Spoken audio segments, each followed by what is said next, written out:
Hello and welcome to our channel solo tales. और आज मैं आपके लिए लाई हूँ एक Japanese mystery thriller movie the crimes that bind. ये मूवी एक मर्डर मिस्ट्री मूवी है, इसलिए इस मूवी का सारा सस्पेंस आपको लास्ट में पता चलेगा। तो इसलिए वीडियो के अंत तक बने रहें, क्योंकि वीडियो के बीच में ये मूवी बहुत ज्यादा कॉम्प्लेक्स हो जाएगी, पर अंत में सब समझ आ जाएगा। तो चलिए अब शुरू करते हैं मूवी की बेसिक प्लॉट लाइन। तो मूवी की स्टार्टिंग 1983 से होती है, जहां पर हमें कैथरीन को दिखाया जाता है, जिसके सामने एना नाम की एक लेडी होती है जो पेशे से एक बार चलाती है। एना कैथरीन से पूछती है कि तुमने अपने हस्बैंड को डिवोर्स देकर यहाँ काम ढूंढने का फैसला क्यों किया। तो कैथरीन बताती है क्योंकि मुझे एक ऐसे शहर में काम करना था जहाँ मेरे बारे में कोई नहीं जानता हो। तो एना पूछती है कि यहाँ इस शहर में तुम्हारा कोई और रिलेटिव रहता है। कैथरीन कहती है नहीं, मैं यहाँ अकेली हूँ और जॉब की तलाश कर रही हूँ। मुझे बार में काम करने का 2 साल का एक्सपीरियंस है, मैं पहले भी काम कर चुकी हूँ, प्लीज मुझे काम पर रख लीजिए। तो ये सुनने के बाद एना उसे काम पर रख लेती है और कैथरीन एना के बारे में अच्छे से काम करने लगती है, जिससे एना भी उससे काफी खुश होती है। लेकिन जब भी एना कैथरीन से उसकी फैमिली या फिर उसकी पुरानी बीती जिंदगी के बारे में पूछती है तो वो एना को कुछ नहीं बताती। अब मूवी 2 साल आगे आती है, जहाँ पर शॉपिंग करते वक्त एना कैथरीन से पूछती है कि तुमने मुझे आज तक नहीं बताया कि आखिरकार तुमने अपने पति को डिवोर्स क्यों दिया था। क्या उसने तुम्हें चीट किया था या फिर बात कुछ और थी। तो कैथरीन कहती है नहीं, असल में मैं दोनों तरफ से फेल हो गई थी, ना ही मैं एक अच्छी मॉम बन पाई ना ही एक अच्छी वाइफ। तो ये सुनकर एना उससे पूछती है कि क्या तुम्हारा कोई बच्चा भी था। कैथरीन कहती है हाँ, जब मैं इस शहर में आई थी तब मेरा एक 10 साल का बच्चा था। तो एना कहती है क्या तुम्हारे पास उसकी कोई फोटो है। तो कैथरीन कहती है नहीं, और मैं उन सब के बारे में याद भी नहीं करना चाहती। ऐसा कहकर कैथरीन वहाँ से चली जाती है। वहीं दिखाया जाता है कि कैथरीन का बतावे नाम से उस होटल में एक सीक्रेट लवर भी था, जिसे वो हर शाम मिला करती थी। वो आदमी भी कैथरीन से मिलने उस क्लब में आया करता था और उस आदमी को एना भी जानती थी। आगे काफी समय बीत जाता है और अब साल 2001 में कैथरीन की हार्ट अटैक से मौत हो जाती है, जिसके बाद उसके साथ काम करने वाली एना कैथरीन के रिश्तेदारों को कांटेक्ट करने की कोशिश करती है, पर उसे कैथरीन के फोन से सिर्फ बतावे का नंबर ही मिलता है और वो बतावे को कॉल करके कैथरीन की मौत की खबर देती है, जिसे सुनने के बाद बतावे पूरी तरह से टूट जाता है और अपना नंबर भी हमेशा के लिए बदल लेता है। साथ ही कैथरीन के फ्यूनरल में भी नहीं आता। लेकिन आखिरी बार वो एना को कॉल करके एक आदमी जिसका नाम किम होता है उसे कांटेक्ट करने का एड्रेस देता है। आगे दिखाया जाता है कि एना ये सारी बातें किम को बता रही होती है। किम पेशे से एक पुलिस ऑफिसर था, असल में वो कैथरीन का वही बेटा था जिसे कैथरीन ने 10 साल की उम्र में अपने पिता के साथ अकेला छोड़ दिया था और उसे एना ने बतावे के दिए गए एड्रेस से बुला लिया था। आगे किम एना के साथ जाकर अपनी मॉम के अपार्टमेंट के कुछ पुरानी चीजों को देखता है, जिसके साथ ये मूवी 16 साल आगे यानी प्रेजेंट में आती है। और अब हमें डिटेक्टिव शिनिची और उसकी टीम को दिखाया जाता है, जिसे एक अपार्टमेंट में एक लड़की की बुरी तरह से सड़ी हुई लाश मिलती है। इस लड़की की लाश को किसी तरह के एसिड से पिघलाया गया था, यानी इसे जिस किसी ने भी मारा था वो इसका काफी बड़ा दुश्मन था। आगे डिटेक्टिव शिनिची अपनी टीम वालों से कहता है कि ये इस लड़की का अपार्टमेंट नहीं है, ये जिस किसी का भी अपार्टमेंट है उसकी डिटेल्स ढूंढ निकालो। इतना कहने के बाद शिनिची की नजर उस कमरे में पड़े एक कैलेंडर पर जाती है। जब शिनिची इसे देखता है तो उसे हर मंथ के नेम के ऊपर किसी न किसी ब्रिज का नाम लिखा हुआ दिखता है। अब शिनिची उस कैलेंडर को फॉलो करते हुए लेटेस्ट मंथ यानी जुलाई के ऊपर लिखे हुए ब्रिज टाकीवा ब्रिज में जाता है। तो टाकीवा ब्रिज के किनारे के पास उसे कई सारे जले लकड़ी के टुकड़े मिलते हैं। आगे इस हादसे को गुजरे 20 दिन हो जाते हैं और अब हमें पुलिस डिपार्टमेंट दिखाया जाता है, जिसमें एक पुलिस ऑफिसर बाकियों को बताता है कि बॉडी इतनी बुरी तरह से जल गई थी कि उसे पहचानना नामुमकिन हो गया था, लेकिन हमने किसी तरह से डीएनए से उस बॉडी का वेरिफिकेशन कर लिया है। विक्टिम का नाम मिचिको था और वो एक दूसरे शहर में रहती थी और कुछ दिनों पहले ही टोक्यो आई थी। जिस कमरे में उसकी डेड बॉडी मिली, लोगों के मुताबिक उस कमरे में एक बूढ़ा आदमी रहता था। ऐसा कहकर वो ऑफिसर उन्हें एक स्केच लाकर उसकी तस्वीर दिखाता है और कहता है कि आसपास के लोगों के अनुसार उस कमरे का मालिक ऐसा दिखता था। इस बूढ़े आदमी का नाम लोगों ने केंजी बताया है। तो अब बस तुम सभी ऑफिसर्स को इस आदमी को ढूंढना है, जिसके बाद केस क्लोज। तो ये सुनकर शिनिची अपना हाथ खड़ा करता है और कहता है कि शायद ये इतना भी आसान नहीं। मुझे लगता है कि ये केस उस होमलेस आदमी के केस से जुड़ा हुआ है, जिसने खुद को अपने टेंट में इस मर्डर के 2 दिन बाद टाकीवा ब्रिज के किनारे जला दिया था, लेकिन जलने से पहले किसी ने विक्टिम का गला भी दबाया था। मतलब ये एक मर्डर था।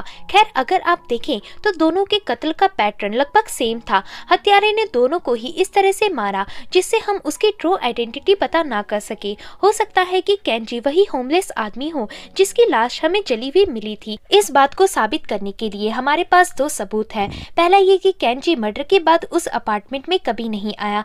दूसरा ये कि केंजी के अपार्टमेंट में जीने का कोई साधन नहीं था, ना ही उसके कमरे में कहीं पर भी खाने का कोई टुकड़ा था और ना ही कुछ और था। तो हो सकता है कि केंजी वहां सिर्फ दिखाने के लिए रहता हो, पर उसका असल घर वही टेंट हो जिसे उसके साथ जला दिया गया। इसका मतलब शिनिची के हिसाब से केंजी नाम का आदमी हत्यारा नहीं बल्कि खुद एक विक्टिम था, और सिर्फ जिस अपार्टमेंट में वो चाहता था उस अपार्टमेंट में किसी ने मिचिको को मारकर रख दिया और बाद में उसी मेन किलर ने केंजी को भी जलाकर मार दिया। आगे शिनिची कहता है कि हमें इस बात का पता केंजी और उस जले हुए आदमी के डीएनए से चल सकता है। अगर वो मैच हो गया तो इसका मतलब किलर कोई ऐसा है जिसके बारे में हम नहीं जानते। आगे डिटेक्टिव शिनिची को अपनी बातों पर पूरा यकीन होता है, इसलिए वो डीएनए रिपोर्ट आने तक मिचिको के गांव कुछ इन्वेस्टिगेशन करने निकल जाता है। इस गांव में आने के बाद 17 दिनों तक शिनिची सिर्फ इतना ही पता कर पाता है कि मिचिको एक नर्स थी और हॉस्पिटल में काम करती थी। फिर एक दिन शिनिची को उसके डिपार्टमेंट का कॉल आता है जो उससे कहते हैं कि तुम अब वापस आ जाओ, तुम्हारा शक बिल्कुल गलत निकला। केंजी के घर से मिला हुआ डीएनए जले हुए आदमी के डीएनए से बिल्कुल भी मैच नहीं करता। तो ये सुनकर शिनिची की आखिरी उम्मीद भी टूट जाती है। पर उसी शाम आखिरकार शिनिची को उस हॉस्पिटल का पता चल जाता है जिसमें मिचिको काम करती थी। आगे शिनिची उस हॉस्पिटल के स्टाफ से मिचिको के बारे में पता करने जाता है। वहीं हॉस्पिटल में काम करने वाली एक स्टाफ जो मिचिको की दोस्त होती है वो शिनिची को बताती है कि मिचिको मेरे साथ काम करती थी, लेकिन अपने कत्ल से 6 दिन पहले वो हॉस्पिटल नहीं आ रही थी। असल में वो टोक्यो गई थी। तो शिनिची पूछता है वो टोक्यो क्यों गई थी, क्या उसने आपको कुछ बताया? फिर वो नर्स बताती है हाँ, एक दिन हम दोनों रास्ते से गुजर रहे थे, तभी हमारे पास से एक लेडी गुजरी। मिचिको ने उस लेडी को देखते ही कहा कि ये मेरी क्लासमेट की मॉम है, जब मैं हाई स्कूल में पढ़ती थी। आगे नर्स बताती है कि मिचिको बार बार उस लेडी से बात करने की कोशिश करने लगी, जिसके कुछ दिनों बाद मिचिको अपनी क्लासमेट असाइको चैन से मिलने टोक्यो चली गई। शायद आपको असाइको की मदर जिससे मिचिको मिलती थी वो आपको कुछ बता पाए। तो इसके बाद डिटेक्टिव असाइको की मदर के रूम में जाता है, लेकिन असाइको की मदर की मेंटल कंडीशन ठीक नहीं होती, जिस कारण वो डिटेक्टिव को बाहर से ही भगा देती है। आगे डिटेक्टिव और जानकारी जुटाने के लिए असाइको से टोक्यो जाकर मिलने का डिसाइड करता है। पुलिस डिपार्टमेंट के लोग बताते हैं कि असाइको यहाँ टोक्यो में काफी अच्छी जिंदगी जी रही है। वो पहले एक थिएटर ड्रामा आर्टिस्ट हुआ करती थी, लेकिन अब वो उसी थिएटर की डायरेक्टर है और लोगों को एक्टिंग सिखाती है। आगे शिनिची असाइको से मिलने उसके थिएटर जाता है और मिचिको की तस्वीर दिखाते हुए पूछता है कि क्या आप इसको जानते हो? तो असाइको कहती है हाँ, ये मेरी बेस्ट फ्रेंड थी, पर अब किसी ने इसका कत्ल कर दिया। तो शिनिची कहता है हाँ, और हमें पता चला है कि वो आखिरी बार आपसे मिली थी, क्या आप बता सकती हैं क्यों? तो फ्लैशबैक के जरिए दिखाया जाता है कि मिचिको असाइको से इस बारे में बात करने आई थी कि उसकी मॉम की हालत हॉस्पिटल में अब बहुत खराब है और अब असाइको को अपनी मॉम के साथ रहकर उनका ख्याल रखना चाहिए, लेकिन असाइको मिचिको को मना कर देती है। आगे असाइको बताती है कि इसके बाद मिचिको वहां से चली गई थी। तो शिनिची पूछता है आपने अपनी मदर का ख्याल रखने से मना क्यों कर दिया, क्या आप उनसे नफरत करती हैं? तो असाइको एक फ्लैशबैक के जरिए बताती है कि उसकी मदर ने उसके फादर के नाम पर गाँव के लोगों से काफी बड़ा कर्ज लिया था, जिस वजह से गाँव के लोग रोज उसके फादर को आकर पीटते थे और असाइको ये सब छिपकर देखते हुए रोती थी और तब से वो अपनी मॉम से नफरत करने लगी। इसी के साथ असाइको के दिमाग में एक और बात याद आती है और वो कहती है कि मिचिको ने जाने से पहले असाइको से उसके शो की एक टिकट मांगी थी, लेकिन असाइको के पास उसके शो की एक भी टिकट नहीं थी, सारी बुक हो चुकी थी, इसलिए मिचिको वहां से चली गई। तो इसके बाद शिनिची असाइको को केंजी की फोटो दिखाते हुए पूछता है कि क्या आप इसे जानती हैं? तो असाइको इस पर मना कर देती है। आगे डिटेक्टिव वहां से चला जाता है, लेकिन जाते वक्त उसकी नजर एक फोटो पर जाती है जिसमें अजाइको के साथ इंस्पेक्टर किम की फोटो होती है। शिनिची इंस्पेक्टर किम को जानता था, इसलिए वो उनसे मिलता है और पूछता है कि आपकी फोटो अजाइको की दीवार पर थी, आप उससे कैसे मिले थे। तो किम बताता है कि वो इंस्पेक्टर होने के साथ साथ एक केंडो टीचर भी है और अजाइको ने उसे अपने ड्रामा स्कूल के स्टूडेंट्स को केंडो सिखाने के लिए हायर किया था। तो शिनिची पूछता है कि क्या अजाइको आपसे वहाँ कुछ छिपाने की कोशिश कर रही थी। तो डिटेक्टिव कहता है छिपाने की तो नहीं, लेकिन वो उसे कुछ बता रही थी। आगे फ्लैशबैक में दिखाया जाता है कि अजाइको किम को ये बताती है कि वो एक किलर है, उसने अपना अबॉर्शन कराकर अपने बच्चे को मारा है। यहाँ किम कुछ समझ नहीं पाता कि वो उसे ये सब क्यों बता रही है। मूवी के अगले सीन में किम और शिनिची रास्ते में चलते हुए बात कर रहे होते हैं, जहाँ पर शिनिची किम को अपने बारे में बताता है और कहता है कि उसे एक बार शक हुआ था कि केंजी और चला हुआ विक्टिम एक है, लेकिन उसका ये शक डीएनए के बाद गलत निकला। तो किम पूछता है कि केंजी का डीएनए तुम लोगों ने कहां से निकाला। शिनिची कहता है कि उसके कमरे में पड़े हुए टॉवल से। किम कहता है क्या पता वो टॉवल किसी और ने वहां छोड़ा हो। तो ये सुनकर शिनिची एकदम से रुक जाता है और फिर अगले ही दिन शिनिची केंजी के फाइल में लिखे हुए पुराने डीएनए के साथ जली हुई बॉडी का डीएनए मैच कराता है। तो वो डीएनए बिल्कुल पूरी तरह से मैच हो जाता है, मतलब केंजी और वो जला हुआ विक्टिम एक ही आइडेंटिटी थे। आगे इस केस में पुलिस वाले किम को भी इन्वेस्टिगेशन के लिए हायर कर लेती हैं और शिनिची का पार्टनर बना देती हैं। अब शिनिची उस कैलेंडर में लिखी हुई मिस्ट्री की तरफ ज्यादा ध्यान देने लगता है और इसमें लिखे हुए महीने और ब्रिज के नामों को अपनी डायरी में नोट कर लेता है। आगे शिनिची इन क्लूज के बारे में बताने किम के पास जाता है और उसे उन ब्रिजेस के नाम बताता है। स्टार्टिंग के कुछ ब्रिजेस के नाम सुनते ही किम को कुछ याद आता है और वो बाकी के उन ब्रिजेस के नाम खुद बगैर देखे ही बता देता है। शिनिची पूछता है कि तुम्हें ये सब कैसे पता। तो किम बताता है कि 16 साल पहले मुझे मेरी मॉम के अपार्टमेंट में सिर्फ एक कैलेंडर मिला था जिसमें इन्हीं सारे ब्रिजेस के नाम लिखे हुए थे। मैं इन नामों के पीछे का रहस्य सुलझाना चाहता था, लेकिन मुझे कभी कोई क्लू ही नहीं मिला। लेकिन हाँ, उस अपार्टमेंट में मेरी मॉम के अलावा बतावे नाम का एक आदमी आया करता था। हो सकता है कि इन दोनों मर्डर्स के पीछे बतावे हो। तो इसके बाद ये दोनों किम की मदर कैथरीन के साथ काम करने वाली एना से बतावे का हुलिया पूछने जाते हैं और अपने साथ 20 साल पहले इस इलाके में रहने वाले लोगों के स्केचेस बनवाकर ले जाते हैं। लेकिन एना उनमें से सबसे पहली वाली इमेज जो केंजी की होती है, एना उसे बतावे की फोटो बताती है और फिर आगे पुलिस वाले ये कंक्लूजन निकालते हैं कि जला हुआ विक्टिम और बतावे एक है। बतावे अपार्टमेंट में केंजी नाम से रह रहा था और उसे किसी ने जलाकर मार डाला। आगे दिखाया जाता है कि डिटेक्टिव और किम कैलेंडर्स में लिखे हुए हर ब्रिज को विजिट करते हैं और यहाँ पर इन्हें नियॉन ब्रिज मिलता है जो जुलाई के मंथ में लिखा हुआ था और अब जुलाई का महीना आने वाला था।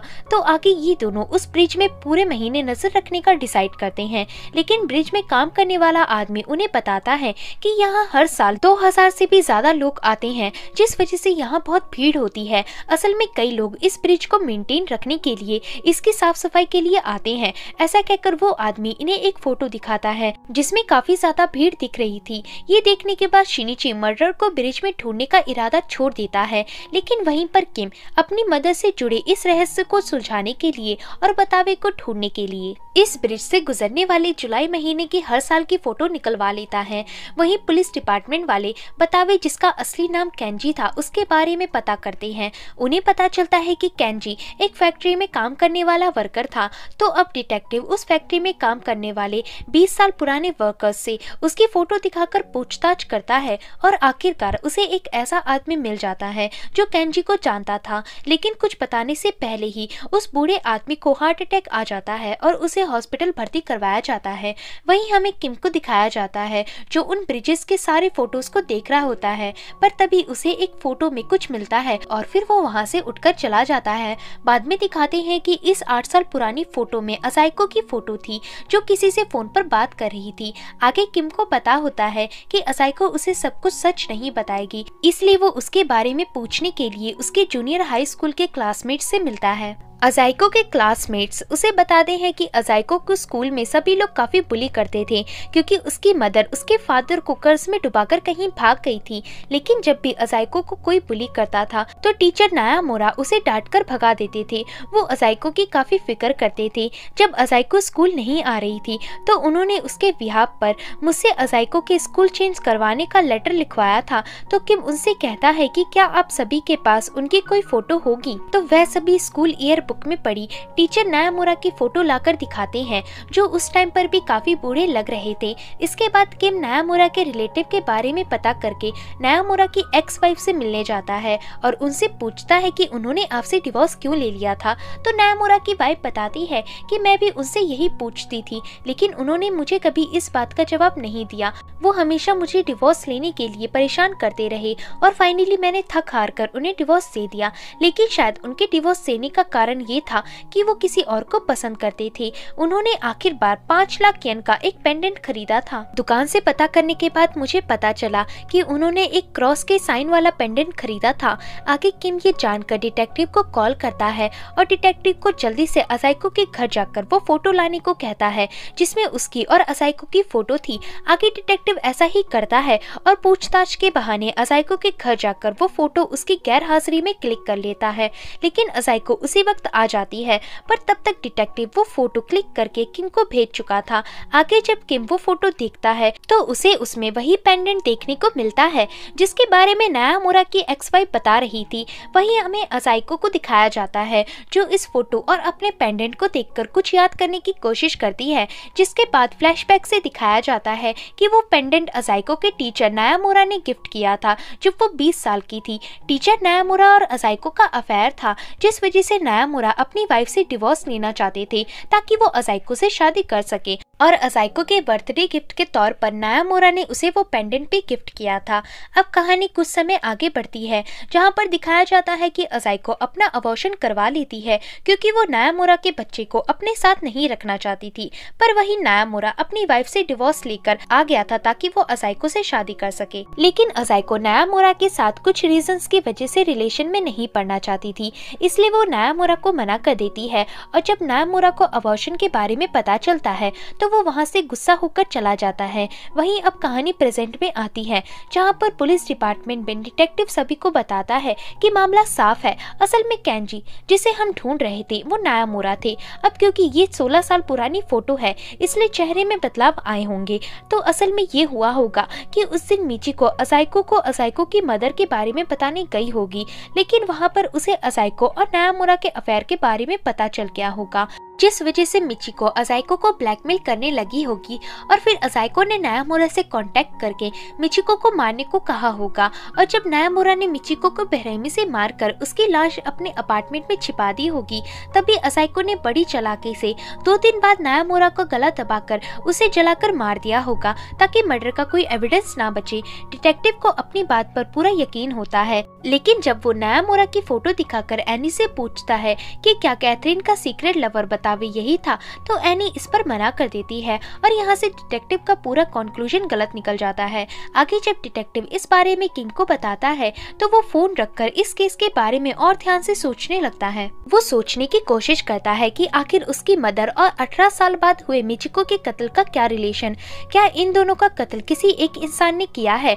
और आखिर क्यों इतने साल तक दूसरे शहर में रहते हुए भी उसकी मॉम के पास उसकी एक फोटो भी नहीं थी, यहाँ तक कि वो उससे एक बार भी मिलने नहीं आई। मैंने सभी से इन्वेस्टिगेशन करके बात कर ली, आखिर कौन बच गया है। इतना कहते ही किम ट्रैफिक लाइट में अपनी रिफ्लेक्शन देखता है और उसे समझ आ जाता है कि अभी तक उसने खुद से सवाल जवाब करना शुरू नहीं किया। आगे किम अपनी फोटो उस बोर्ड में लगाता है और सोचता है कि आखिर वो इस केस में किस तरह से इन्वॉल्व है। आखिर अज़ाइको ने उसे ही केंडो सिखाने के लिए हायर क्यों किया और अपने अबॉर्शन के बारे में क्यों बताया। अज़ाइको के फादर ने बिल्डिंग से कूदकर सुसाइड क्यों किया, ये सभी कहीं ना कहीं अज़ाइको से जुड़ा हुआ है। आगे किम अज़ाइको से अपनी आखिरी इन्वेस्टिगेशन करने की सोचता है और अगले दिन अपॉइंटमेंट लेकर उसके घर पहुंचता है। यहाँ जो इन्वेस्टिगेशन होती है वो इस मूवी के एंड से काफी जुड़ी हुई है। इस इन्वेस्टिगेशन के बीच अजाइको के साथ अजाइको की सेक्रेटरी भी होती है। किम सबसे पहले अजाइको को फोटो दिखाते हुए पूछता है कि ये 8 साल पुरानी फोटो है जिसमें तुम किसी के साथ भीड़ में खड़ी होकर बात कर रही हो, क्या तुम उस ब्रिज में हर साल जाती हो? तो अजाइको कहती है नहीं। किम कहता है अच्छा, क्या तुम मुझे उसका नाम बता सकती हो जिससे तुम बात कर रही थी? तो अजाइको इसका जवाब नहीं देती। आगे किम अपनी केंडो चैंपियनशिप मैगजीन दिखाते हुए कहता है कि ये मैगजीन 1990 में रिलीज हुई थी और आज से 16 साल पहले जब मैं अपने पर्सनल फ्लैट में रह रहा था तब मुझे मेरी मॉम का एक लेटर आया। पर अजीब बात ये थी कि इस लेटर में मेरे फ्लैट का नंबर था, जबकि मेरी मॉम को मेरे फ्लैट का एड्रेस बिल्कुल भी पता नहीं था। आंट एना ने बताया कि उन्हें ये एड्रेस बतावे ने दिया था, पर जब मैंने पोस्ट ऑफिस जाकर पता किया कि मेरा ये एड्रेस 18 साल पहले किस आदमी ने लेटर भेजते टाइम पूछा था, तो उन्होंने मुझे बताया कि वो कोई आदमी नहीं बल्कि एक सुंदर लड़की थी। और पता करने पर मुझे वहाँ के एक एम्प्लॉय से पता चला कि वो तुम ही थी। वो एम्प्लॉय तुम्हारी एक्टिंग का बहुत बड़ा फैन था, इसलिए वो तुम्हें जानता था। मैं तुमसे सिर्फ एक ही सवाल पूछना चाहता हूँ कि तुमने मुझे ही केंडो सिखाने के लिए 5 साल पहले क्यों हायर किया? तो अजाइको कहती है क्योंकि मुझे तुम्हारी मैगजीन में तुम्हारा नाम मिला था। तो ये सुनकर किम कहता है ये मैगजीन सिर्फ 8 साल पहले छपी थी, जबकि पोस्ट ऑफिस के एम्प्लॉय के मुताबिक तुमने मुझे 11 साल पहले केंडो सिखाने के लिए लेटर लिखा था जिसे तुमने पोस्ट नहीं होने दिया। इतने में ही अजाइको की सेक्रेटरी वहाँ से वॉशरूम के बहाने से चली जाती है। आगे डिटेक्टिव बात जारी रखते हुए कहता है कि मैं तुम्हारी जूनियर स्कूल की क्लासमेट से मिला, उन्होंने मुझे बताया कि तुमने अचानक से किसी को बगैर बताए स्कूल छोड़ दिया। तो असाइको कहती है हाँ, क्योंकि मेरे फादर ने सुसाइड कर लिया था बिल्डिंग से कूदकर। किम कहता है नहीं, मैंने उस जगह के बारे में पता किया जहाँ पर तुम्हारे डैड ने सुसाइड किया था। तो गाँव के लोगों ने बताया वो सिर्फ एक अफवाह थी जो लोगों ने फैलाई थी। असल में उस दिन तुम्हारे फादर के साथ क्या हुआ था ये किसी ने नहीं देखा। तो ये सुनकर असाइको कहती है लेकिन इतना तो सच है कि उनकी मौत हुई थी। अब यहाँ से किम समझ जाता है कि अजाइको से आगे इस बारे में बात करने का कोई फायदा नहीं, क्योंकि जितना उसे जानना था उतना उसे मिल गया। इसलिए किम वहाँ से चला जाता है। पर तभी उसके पास अजाइको की सेक्रेटरी आती है जो किम के साथ ही मिली हुई थी।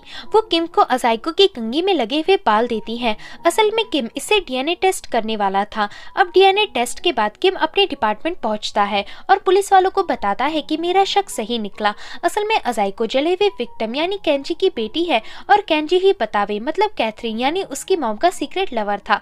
ऐसा कहकर किम उन्हें शुरुआत से सारी कहानी सुनाने लगता है, जिसके साथ इस मूवी का असल फ्लैशबैक शुरू होता है, जहां पर दिखाया जाता है कि अजाइको के फादर का असली नाम अजाई टडाओ था।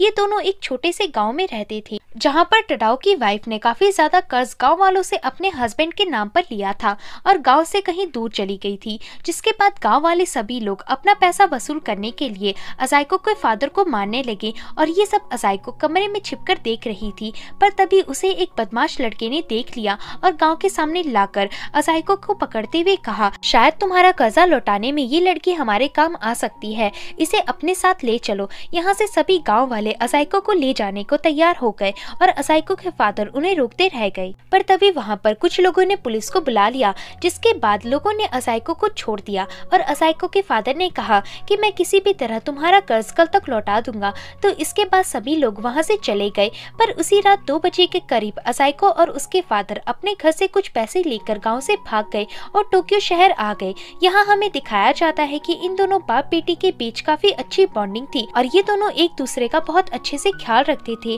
पर एक ही प्रॉब्लम थी कि इन दोनों के पैसे धीरे धीरे काफी जल्दी खत्म हो रहे थे और अजाइको के फादर को इस शहर में कोई जॉब भी नहीं मिल रही थी, जिस कारण एक दिन उन्होंने सुसाइड करने का फैसला किया। लेकिन अजाइको की वजह से वे वहीं रुक जाते हैं। आगे एक दिन अजाइको के फादर अजाइको को बताते हैं कि वो जलकर मरने को अपना सबसे बड़ा डर मानते हैं और वे कभी भी नहीं चाहते कि वो जलकर मरे। अगले सीन में अजाइको और उसके फादर एक अजीब से होटल में होते हैं, जहाँ पर उन दोनों की नजर एक आदमी पर जाती है। अजाइको के फादर टटाओ उस आदमी से शहर में नौकरी के बारे में कुछ बातें करते हैं और जिस आदमी से वो ये सब पूछते हैं उसका असल नाम केंजी था, जिससे अपना नाम बाद में अजाइको के फादर ने बदल लिया था। उस होटल में एक बदमाश गुंडा भी था जो लड़कियां स्मगल करता था। वो अजाइको को कहता है कि अगर तुम्हें पैसों की जरूरत है तो रात को उस होटल में आ जाना और इस बारे में किसी को भी मत बताना। आगे अजाइको बगैर किसी को बताए इस सब से अनजान होकर उस होटल तक पहुंच जाती है। यहाँ अजाइको के सामने एक आदमी होता है जो अपने कपड़े उतार रहा होता है। इससे डरकर अजाइको होटल से बाहर चली जाती है। पर तभी उसे दोबारा से वैन में बैठा वही स्मगलर मिलता है जो उससे कहता है कि मैं तुम्हें जानता हूँ, तुम्हारा नाम असाइको है और तुम्हारे डैड को पैसों की बहुत जरूरत है, यहाँ आओ, देखो मेरे पास कितना सारा पैसा है। तो ये सुनकर असाइको उसके पास जाती है और तभी वो आदमी उसे अपनी वैन में खींच लेता है। अब सीन 1-2 घंटे बाद का बताया जाता है जहाँ पर असाइको के डैड असाइको को ढूंढते हुए आते हैं और तभी उसे असाइको रोते हुए सामने से आती हुई दिखती है। असाइको कहती है कि मैंने किसी को मार डाला है। असाइको के फादर पूछते हैं किसे, तो आगे असाइको के फादर उस वैन को चेक करने जाते हैं जहाँ पर वो आदमी था और उन्हें वैन के अंदर उस आदमी की लाश दिखती है जो असाइको के साथ गलत करने वाला था। यहाँ असाइको के फादर देखते हैं कि असाइको ने उस आदमी को पास में पड़े चॉपस्टिक से मार दिया है। अब उसका फादर कहता है कि अब सिर्फ एक ही रास्ता बचा है, हमें उस आदमी को मेरे जैसा कपड़ा पहनाना होगा और उसकी लाश को तालाब में फेंकना होगा। जब वो लाश मिलेगी तो तुम्हें बस यही गवाही देनी होगी कि यही तुम्हारे फादर हैं और इन्होंने सुसाइड कर लिया है। मैं उस बॉडी का चेहरा पत्थर से तोड़ दूंगा जिसे उसे कोई नहीं पहचान पाएगा और उसके बाद मैं एक दूसरा आदमी बनकर तुमसे मिलता रहूंगा। ऐसा कहकर असाइको के फादर असाइको को एक पैसों से भरा हुआ बैग देती हैं और कहते हैं कि ये मुझे उस वैन में मिला, मैं चाहता हूँ कि तुम एक अच्छी जिंदगी जियो और जैसा मैंने बताया वैसा ही करो। तो असाइको पहले तो इस प्लान को मानने से इनकार कर देती है क्योंकि उसे हमेशा अपने फादर के साथ रहना था, लेकिन फिर दबाव डालने पर वो मान जाती है। आगे ऐसा ही होता है और ये अफवाह फैल जाती है कि असाइको के फादर ने सुसाइड किया है, लेकिन असाइको के फादर छिप छिप कर असाइको से मिलते रहते थे। आगे एक दिन असाइको के डैड असाइको को उसकी लवर कैथरीन के बारे में बताते हैं और कहते हैं कि मैंने उसे अपना नाम बताया है। असल में इस टाइम तक असाइको 20 साल की होती है और थिएटर आर्टिस्ट के रूप में काफी फेमस हो चुकी होती है। वो अपने डैड को भी अपने साथ रखना चाहती थी पर वो मजबूर थी। आगे एक दिन इसी तरह असाइको की बिल्डिंग से गुजरते हुए असाइको का टीचर जो उसका लवर भी था वो असाइको के डैड को देख लेता है और उन्हें ब्लैकमेल करता है, जिस वजह से असाइको के डैड उसे मार डालते हैं और असाइको की हेल्प लेकर उसकी बॉडी को शहर से गायब करवा देते हैं। अब इन्हें पता लगता है कि इनका बिल्डिंग में बाहर मिलना काफी मुश्किल है, मतलब इन्हें कोई भी पकड़ सकता है। तो इसलिए अब से ये लोग महीने के हिसाब से ब्रिज में मिलने का डिसाइड करते हैं और फोन कॉल में बात करने का दिखावा करते हुए आमने सामने रहकर एक दूसरे से बातें करते हैं। असल में इसी बीच असाइको के फादर की लवर कैथरीन को हार्ट अटैक आने पर उसकी मौत हो जाती है और क्योंकि कैथरीन के अपार्टमेंट में असाइको के फादर बतावे बनकर जाया करते थे और कई रात वहीं बिताते थे, तो इसलिए उन्होंने उस कैलेंडर में भी ब्रिज के नाम लिख रखे थे और बस यही चीज थी जो कैथरीन और मिचिको के मर्डर में एक जैसी थी। असल में मिचिको का मर्डर टडाओ यानी असाइको के फादर ने इसलिए किया था क्योंकि जब टडाओ असाइको का थिएटर देखने गए थे तो असाइको ने उन्हें बगैर कोई पैसों के ही फ्रंट सीट दे दी थी, जबकि मिचिको के पैसे देने पर भी असाइको ने उसे कहा था कि सारी सीटें बुक है। जब मिचिको ने टडाओ का चेहरा देखा तो उसे याद आया कि ये तो असाइको के फादर हैं, पर वो तो मर चुके थे। आगे किम बताता है कि मिचिको को जरूर टडाओ और असाइको के इस राज के बारे में पता चल गया होगा कि वह दोनों बाप बेटी हैं और फिर टडाओ ने असाइको के टीचर की तरह ही मिचिको को भी मारकर एसिड से पिघलाकर उसकी लाश अपने अपार्टमेंट में रख दी होगी। टडाओ ने मिचिको की लाश के ऊपर एसिड छिड़का था ताकि पुलिस उसके बारे में ज्यादा पता न कर सके, लेकिन टडाओ को डीएनए के बारे में पता नहीं था और ये भी पता नहीं था कि उसका कैलेंडर उसी रूम में छूट गया है। तो ये सुनकर डिटेक्टिव किम से पूछता है कि फिर वो जली हुई बॉडी जो टडाओ की थी उसे किसने जलाया, क्योंकि उस बॉडी को जलाने से पहले किसी ने उसका गला भी दबाया था। उसका गला दबाने वाला कौन था? तो किम कहता है मेरे हिसाब से वो असाइको थी। डिटेक्टिव कहता है ऐसा नहीं हो सकता क्योंकि वो उससे प्यार करती थी। तो किम कहता है हाँ, इसलिए उसने उसका गला दबाकर मार दिया होगा। ऐसा कहकर किम वहाँ से चला जाता है। आगे कई दिनों बाद का सीन बताया जाता है जहाँ पर इंस्पेक्टर किम असाइको का शो देखने जाता है। यहाँ पर किम असाइको से पूछने की कोशिश करता है कि तुमने अपने फादर का गला दबाकर उन्हें क्यों मारा था। तो असाइको एक फ्लैशबैक के जरिए बताती है कि जब वो उनसे आखिरी बार फोन करते हुए मिली थी तो उसने उनके चेहरे पर वैसी ही परेशानी महसूस कर ली थी जो उसने तब महसूस की थी जब उसके फादर सुसाइड करने की सोच रहे थे। इसलिए असाइको ने टेंशन की वजह जानने के लिए अपने फादर टडाओ का रात तक पीछा किया और पीछा करने के बाद उसने अपने फादर को अपने ऊपर पेट्रोल छिड़कता हुआ देखा। असाइको ने उन्हें रोका और इसके पीछे का रीजन पूछा तो टडाओ ने बताया कि उसने उसके टीचर नायामुरा को मार डाला है और साथ ही मिचिको की भी हत्या कर दी है। अब पुलिस उसे ढूंढ रही है, इसलिए उसे इस दुनिया में नहीं रहना है। तो ये सुनकर अजाइको कहती है, पर इसमें मरने की कोई जरूरत नहीं, मैं आपको बहुत ही सेफ जगह होटल में छिपा लूंगी जहाँ पर आपको कोई नहीं ढूंढ पाएगा। तो अजाइको के डैड रोते हुए बताते हैं कि मैं 26 साल से दुनिया की नजरों से छिपता हुआ थक गया हूँ। मैं पूरे दिन सिर्फ भागता और छिपता रहता हूँ, मुझे अब सिर्फ शांति चाहिए। मैं यहाँ खुद को जलाकर खत्म कर लूंगा ताकि मेरे फिंगरप्रिंट और फेस से किसी को तुम्हारे पिता होने का शक न हो। ऐसा कहकर टटाओ अजाइको को दूर करते हुए खुद को जलाने की कोशिश करता है। पर तभी अजाइको को उसके फादर की वो बात याद आती है जब उसके फादर ने उसे बताया था कि वो जलकर मरना पसंद नहीं करेंगे। इसलिए अजाइको उनके टेंट में जाती है और कहती है कि आपने मेरा हर बार साथ दिया है और अब बारी मेरी है। ऐसा कहकर वो अपने फादर का गला दबाकर उन्हें बेहोश करके टेंट में जला देती है। इसी के साथ अजाइको की कहानी खत्म होती है। अजाइको किम को यहाँ एक और बात बताती है कि उसने किम को इसलिए हायर किया था क्योंकि वो देखना चाहती थी कि उसके पिता जिससे प्यार करते थे उसके फैमिली मेंबर्स की लाइफ कैसी है और वो किस हालत में है। आगे शो खत्म होने के बाद अजाइको इंस्पेक्टर किम को कुछ लेटर्स देती है और कहती है कि ये लेटर्स मेरे फादर ने तुम्हारे लिए लिखे थे। जब किम अकेले में जाकर उन लेटर्स को पढ़ता है तो इसमें मिस्टर टडाओ ने लिखा होता है कि किम मैं तुम्हें बताना चाहता हूँ कि आखिर क्यों तुम्हारी मदर ने तुम्हें और तुम्हारे फादर को छोड़ दिया था।